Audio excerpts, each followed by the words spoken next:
बुधवार को supreme court Kolkata के आरजी कर अस्पताल में हुई ट्रेनी डॉक्टर की हत्या बलात्कार के मामले के लिए स्वतः संज्ञान मामले पर सुनवाई करेगा।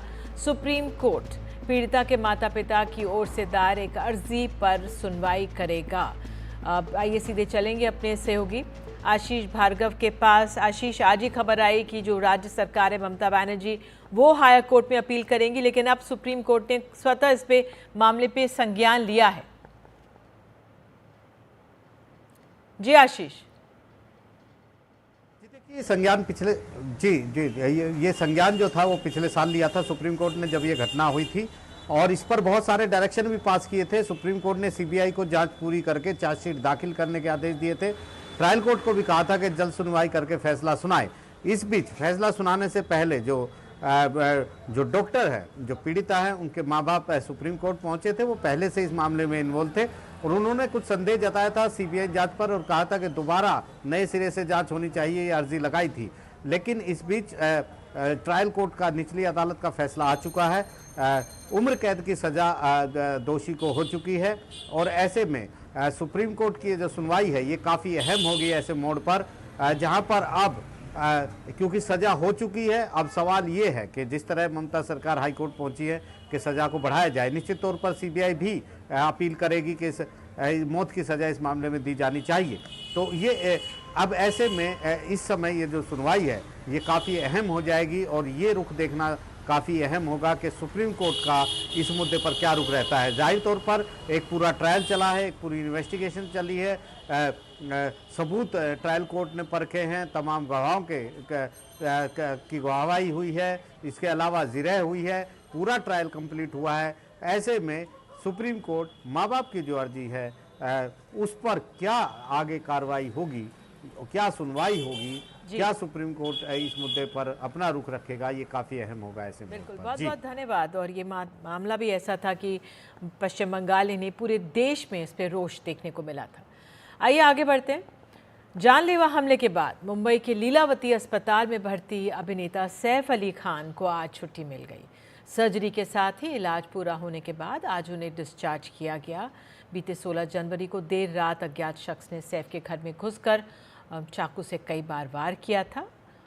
और आइए इस मसले पर ज़्यादा जानकारी दे रही है हमारी सहयोगी। बहरहाल आइए आगे बढ़ते हैं। यूपी एसटीएफ ने शामली के जिजाना क्षेत्र में हुए एनकाउंटर के दौरान 4 बदमाशों को मार गिराया। मुकीम काला गैंग के 1 लाख के इनामी बदमाश अरशद और उसके साथियों के साथ पुलिस की मुठभेड़ हुई थी। अरशद पर लूट, डकैती, हत्या के 1 दर्जन मामले थे। मुठभेड़ के दौरान एसटीएफ का नेतृत्व कर रहे इंस्पेक्टर सुनील को भी गोलियां लगी हैं। उन्हें हरियाणा के करनाल के एक अस्पताल ले जाया गया, जहां से उन्हें गंभीर हालत के मद्देनजर गुड़गांव के मेदांता अस्पताल रेफर किया गया। नक्सलवाद के खिलाफ मुहिम में सुरक्षा बलों को बड़ी कामयाबी मिली है। छत्तीसगढ़ के गरियाबंद में सुरक्षा बलों ने 27 नक्सलियों को मार गिराया, जिनमें 1 करोड़ का इनामी नक्सली भी शामिल है। सबसे बड़ी कामयाबी यह है कि इसमें 1 करोड़ का इनामी नक्सली जयराम उर्फ चलपति भी शामिल है। भालू डिग्गी नाम के जिस इलाके में मुठभेड़ चल रही है वो इलाका उड़ीसा से बिल्कुल सटा हुआ है। यहाँ सुरक्षा बलों की 10 टीमों के करीब 1000 जवानों ने 60 से ज़्यादा नक्सलियों को घेर लिया है। पहले फोर्स ने इन्हें 15 से 20 किलोमीटर के दायरे में घेरा था, लेकिन बताया जा रहा है कि अब ये घेरा करीब 2 से 3 किलोमीटर का ही रह गया है। नक्सलियों के खिलाफ ये छत्तीसगढ़ और उड़ीसा का ज्वाइंट ऑपरेशन है। ड्रोन से भी नक्सलियों की मूवमेंट पर नज़र रखी जा रही है। बताया जा रहा है कि जिन नक्सलियों के मारे जाने की खबर है वो सेंट्रल कमेटी के हैं, यानी नक्सलियों के टॉप लीडर्स शामिल हैं। इस ऑपरेशन के दौरान गृह मंत्री अमित शाह ने सोशल मीडिया प्लेटफॉर्म एक्स पर एक पोस्ट किया। हमारे सुरक्षा बलों ने नक्सल मुक्त भारत की दिशा में एक महत्वपूर्ण सफलता प्राप्त की है।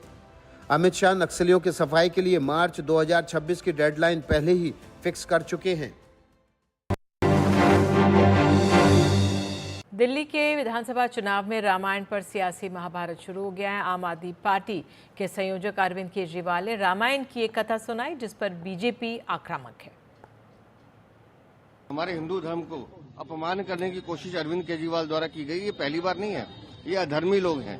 दरअसल केजरीवाल ने एक जनसभा में सीता हरण का प्रसंग सुनाते हुए कहा था कि सोने के हिरण ने रावण का रूप ले लिया था।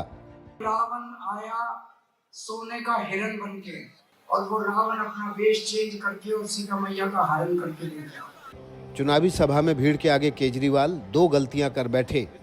कहा कि माता सीता ने लक्ष्मण से स्वर्ण मृग लाने को कहा, जबकि रामायण में कहा गया है कि उन्होंने इसके लिए प्रभु श्री राम से कहा था।